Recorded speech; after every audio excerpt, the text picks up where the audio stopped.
On this trip, we really didn't know what we were getting into, so we tried not to have super high expectations. We were trying to be flexible as we could, and we had several tags for different animals, so we were just looking for any opportunity that was offered. First couple days we spent unpacking and repacking, shopping, loading the truck, and mainly just on logistics to start out on our trip.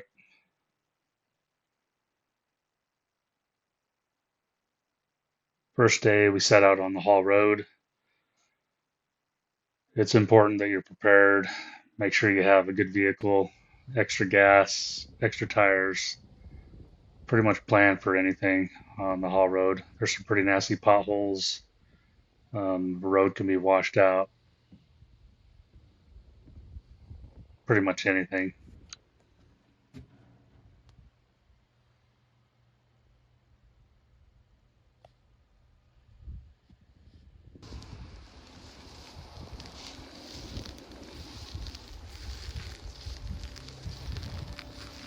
It didn't take us long to be able to tell this was a pretty good bear.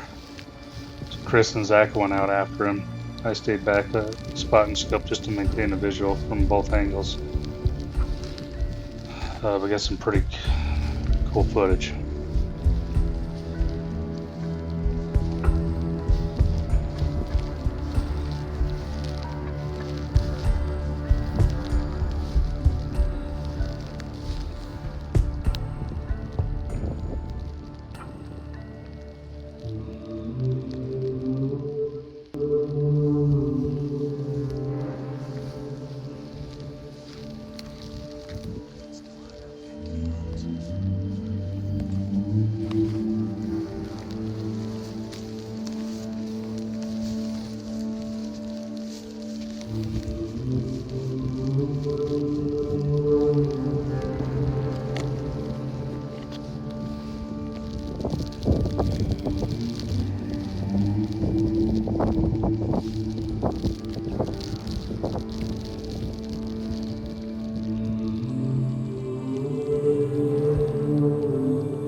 Jeez.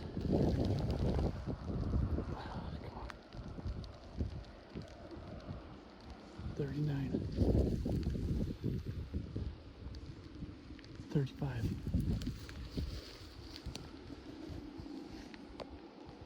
Down. He's down.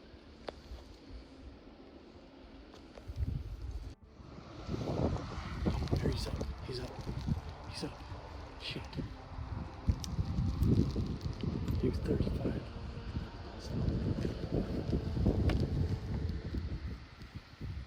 36.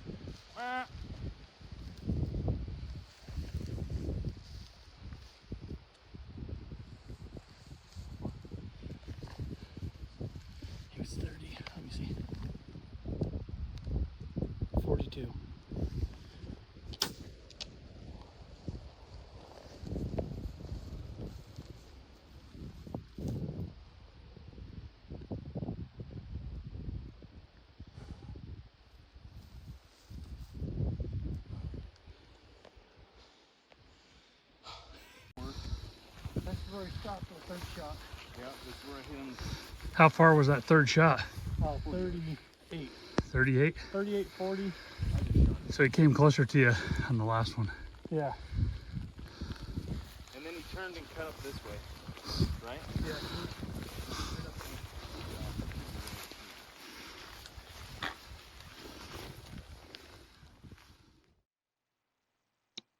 We decided to let that bear have some time that night, so we slept in the truck, went back out the next morning and found him. Wonder if we could He was put my phone. about 50 yards from where we were, right at the end of that film. We walked up on him and he was about ready to pounce on one of us, so a little bit of eerie feeling there, but went back the next morning and he was expired. That was my first opportunity to have a chance to walk on the tundra. It was pretty interesting. So after we took care of that bear, we stopped in Coldfoot.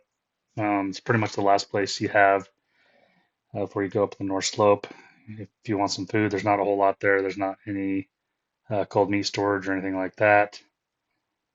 We stopped and tried to find it, but after that, it's pretty much onto the North Slope for us.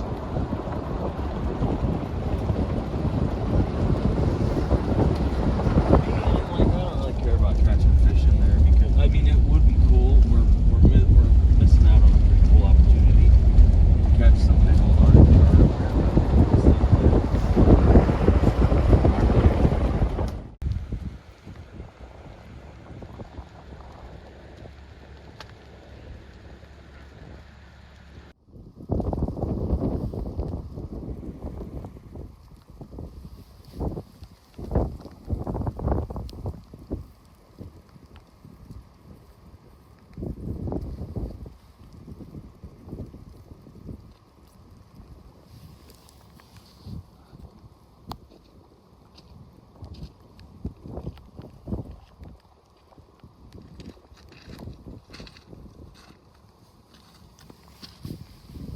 There's like 3 of them that have collars.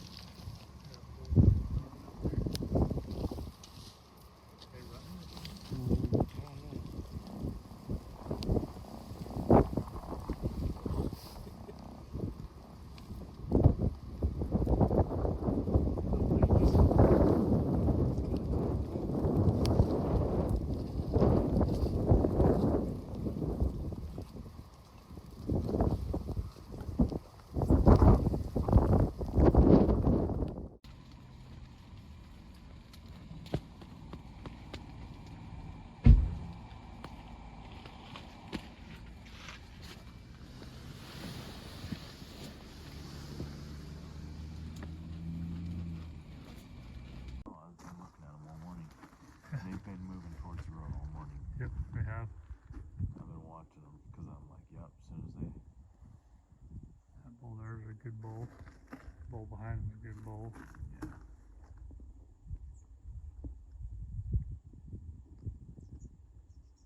And over here,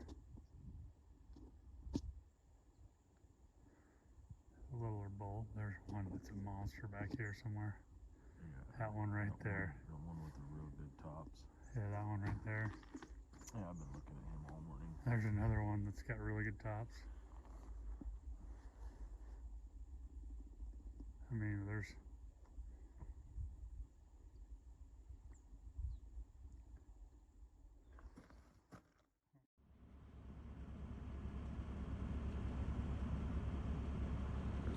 Willis and Ryan right there. They went up through this draw and circled back around that. I don't think that they realize that the caribou were right there. Man, they would have been right on them if they'd have just stayed in that low ground. They must not have been able to see them from there.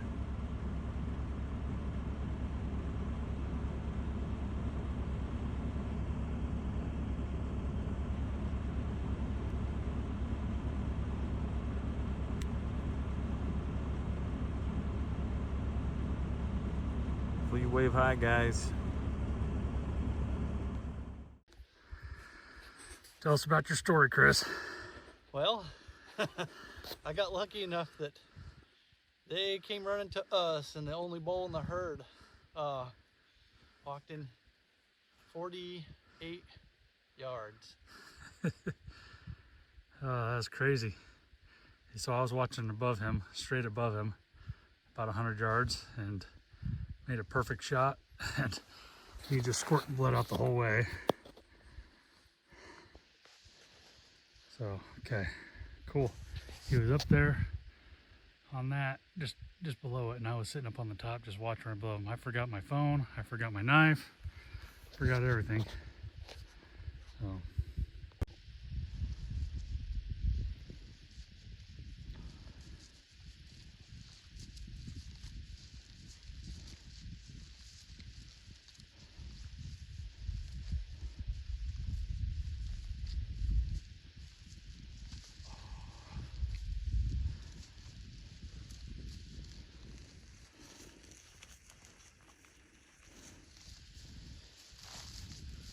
You guys get wet? No. All right, Chuck Adams.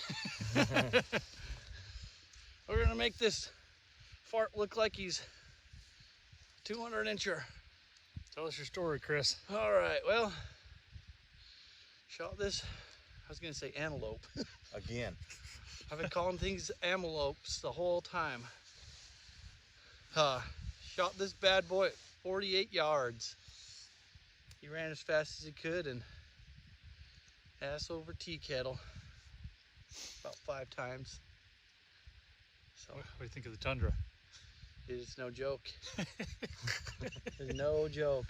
1 mile is like at least 3 Well, with wet boots. Yeah. Well, then I just walked about 20. Yeah. Okay. Cool. Cool. Yeah. Let's do the work part. Yep. I sit here and I was like,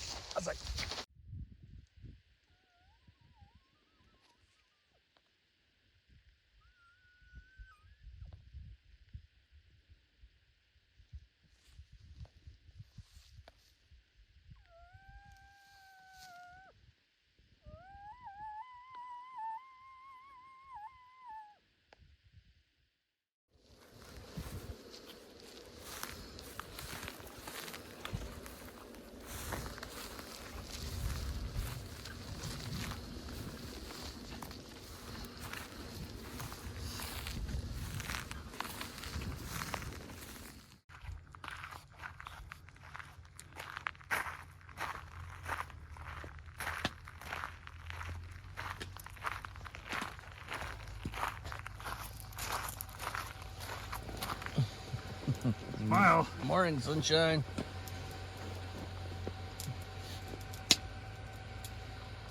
After we got Chris's and me taken care of, There's Willis the doing next day or so, we playing with a meat were ball. contemplating walking in the 5 miles. About anything.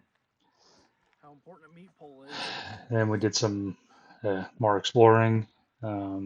Ultimately, we decided just to drive all the way up north to Prudhoe Bay. It's the farthest north you could drive. Best way to describe Prudhoe Bay and the drive up to Prudhoe Bay is it's kind of like a marshy wetland. It's almost like you're on another planet. You kind of see things in the horizon that are kind of funky.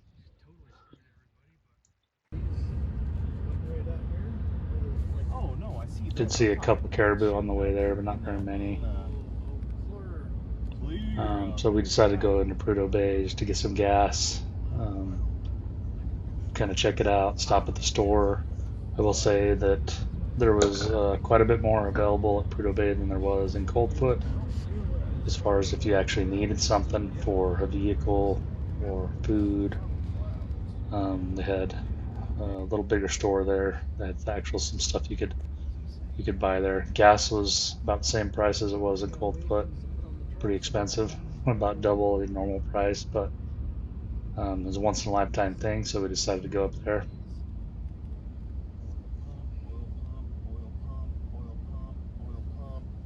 There's probably oil pumps out there.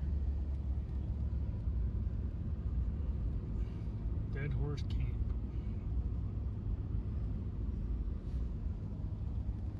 Tracked vehicle. You think we'll know? After we came back from Prudhoe Bay, We were seeing quite a bit of caribou, It's and they not were a even long ways bucks out as there. much as Just because rare. they're you can see them doesn't mean you're going to ever get to them. The country's pretty crazy as far as the Out there in the tundra and ocean, somewhere out there, just how far you down the can road a see mile or and so, how 2 hard it is to get places. So even though we were seeing lots of caribou, um, we kind of had a strategy to just get in the stockable spots. We could get, within a mile and a half, 2 miles off the road. So that's kind of what we decided to do for the rest of the trip instead of walking up the 5 miles where we already had two animals down.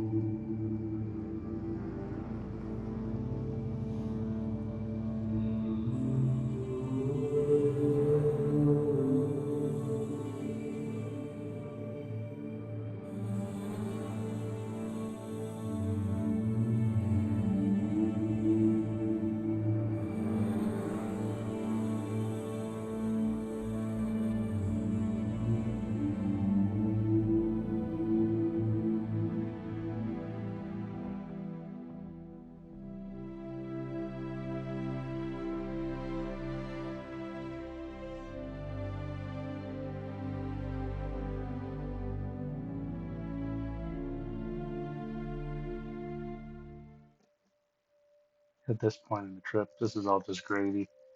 I never thought that we'd have three animals down, and things were going pretty much as we planned. I would have been happy shooting any of the bulls in that group. Let the two smaller bulls walk through and ended up shooting the biggest bull. And I'll just say I was lucky. I was the easiest pack out of the whole trip.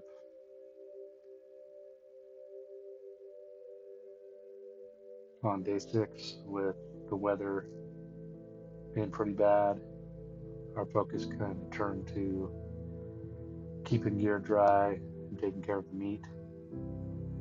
Zach, at this point, had several opportunities to shoot caribou, and so we were deciding whether we were going to keep trying to get Zach a caribou.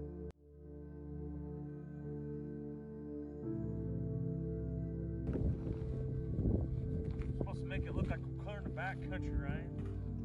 Oh, yeah. We are in the back country. About 500 miles back country.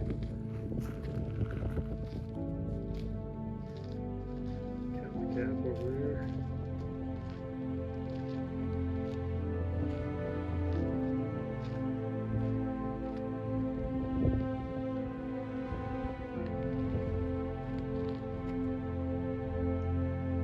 Ultimately, we decided we probably better get back to town and start the next part of our trip. We were really excited because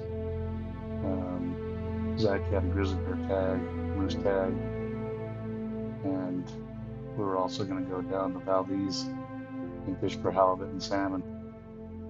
So we started the drive back from the North Slope down to Coldfoot.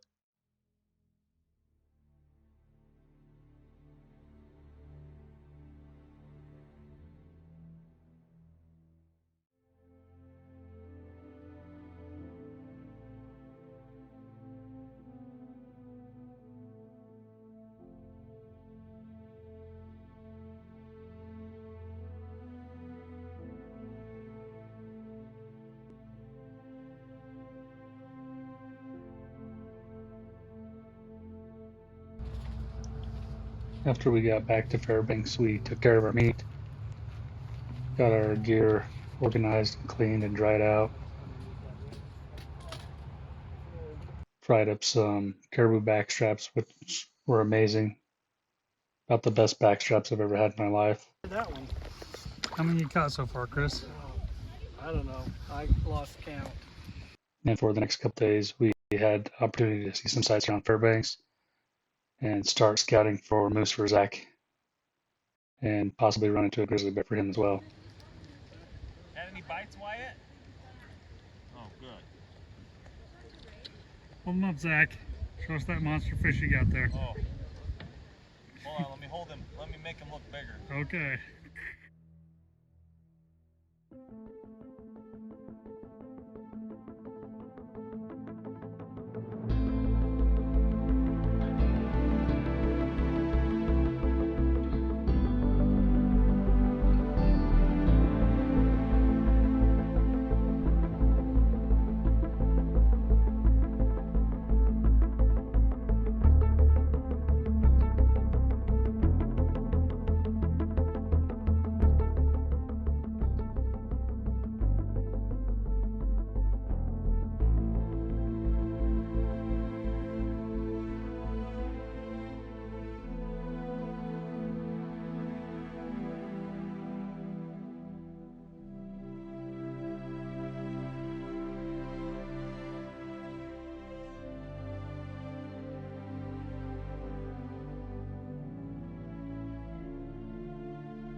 safe. Yeah.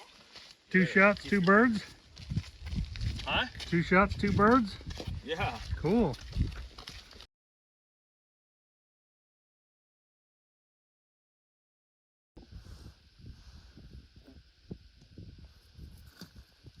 Should have grabbed maybe one right over here somewhere. Oh, I see that one's body. Oh man, that one looks so good in my garage next to mine.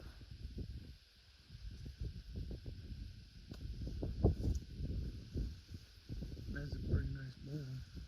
Let's not do that. It'll be good now. That's what we're here for, Zach. That one, I can't really tell, but that's got a big body. Oh yeah, that's definitely a moose. You got him, Zach? Well, I haven't seen it move yet, but it looks like a moose. Yeah, I got him. Just gonna leave my video on there for a minute.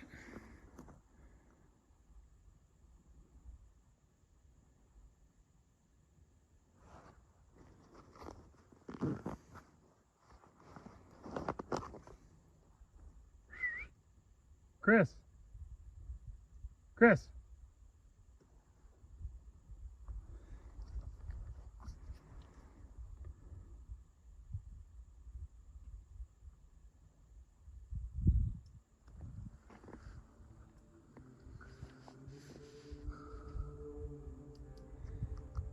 He'll have a little more zoom than me. A little more. Yeah.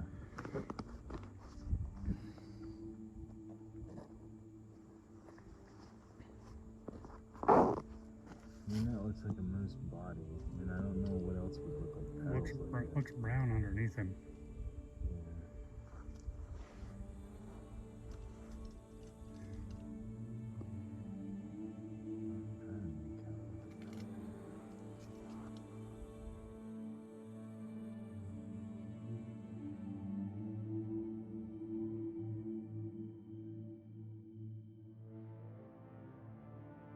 From over there, all we got to do is make sure that we look across the canyon and see that green patch, and he should be in between the green patch and that open patch, right? Yeah, like so. Yep. It's not an open patch, but it looks like an old burn. Mm-hmm. Yeah, that's an old burn. We should be able to walk through that fairly easily. There might actually be another moose up in that burn.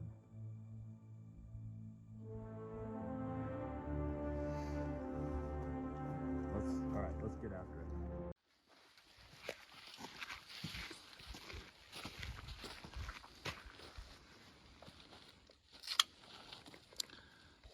Chris and Zach are gonna walk Chris into this bowl, hopefully.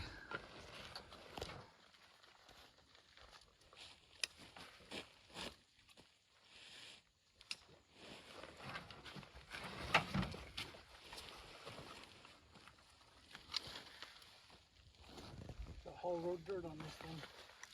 Whole road mud.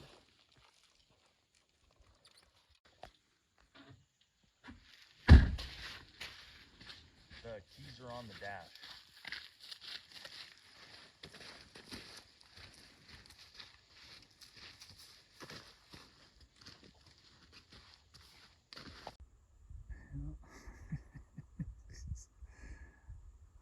Don't worry about that after we get him down. Yeah, that's what Little League was. He's kind of just hanging out right there, though. Yeah, I think he's looking at something.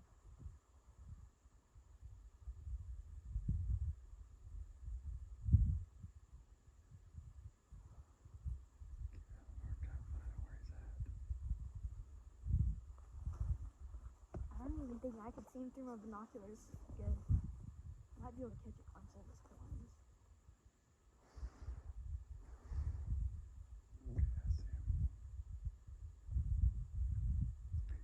Yeah, I can see him with my binos, but not very well. Oh, yeah. Same. I want to see your dad and Chris where they're at now. Yeah, they should probably be there about now. Like 30 minutes. Mile.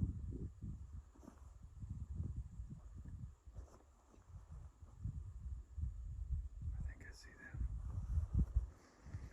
I think I see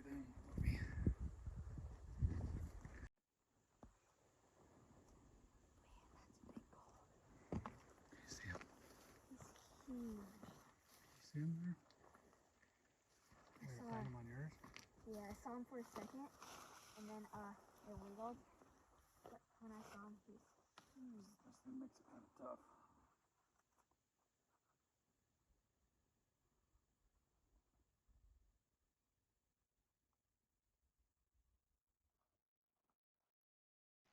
After Wyatt and I dropped off Zach and Chris, we went back over to our glass and knob, tried to keep tabs on this bull. It's kind of tricky because it was almost going to be impossible to try to flag him in from that far away with them not having spotting scopes.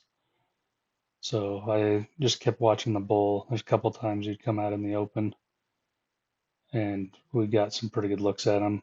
And I'm not a moose expert by any means, but that's the biggest bull moose that I've ever seen. The couple bulls we saw the day before the season opened, they were the one was a shooter at least, and this bull was quite a bit bigger than that bull.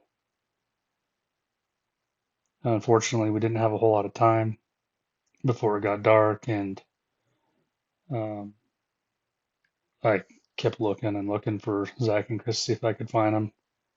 But there's not really a whole lot we could do, and ultimately Wyatt and I just went back over, um, got him on the inReach and told him we'd just meet him back on the road over there. In hindsight, I wish we would have hunted this bull for a couple more days, and it would have been a heck of a pack out, and maybe more than we could really handle with where he was at. It sounds like talking to Zach and Chris, the country was pretty thick. So um, after this, we gave up on the moose hunting. Zach had plenty of time after to go, so we started our trip down to Valdez.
Up 180 feet so far. I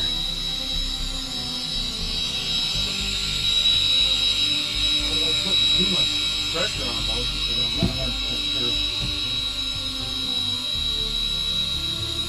if I've had any.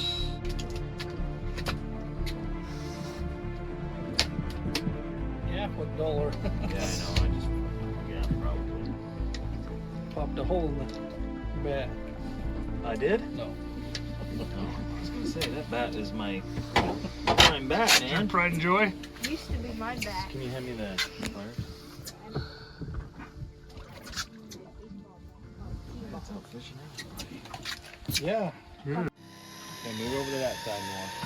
Get ready to reel. 60 feet.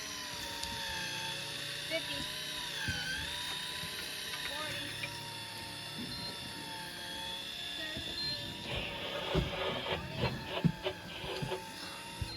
40. Real.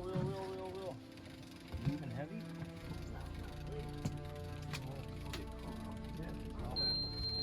Cod?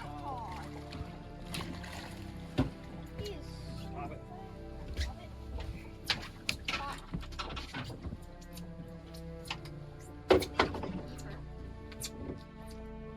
You guys want cod? Yeah, do you want some cod, Ryan? Sure. Say so. Give some to my grandma.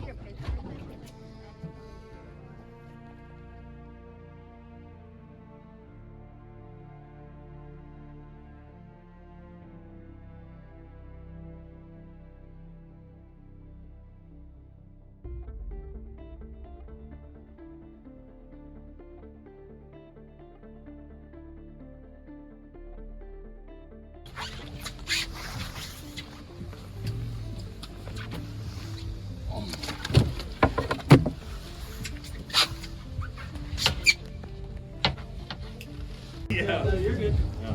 I got the same one. How you like yours? So far, I like it a lot. Yeah. Have you sharpened it much? I haven't sharpened it once yet. I ran it through 30 reds a couple weeks ago. And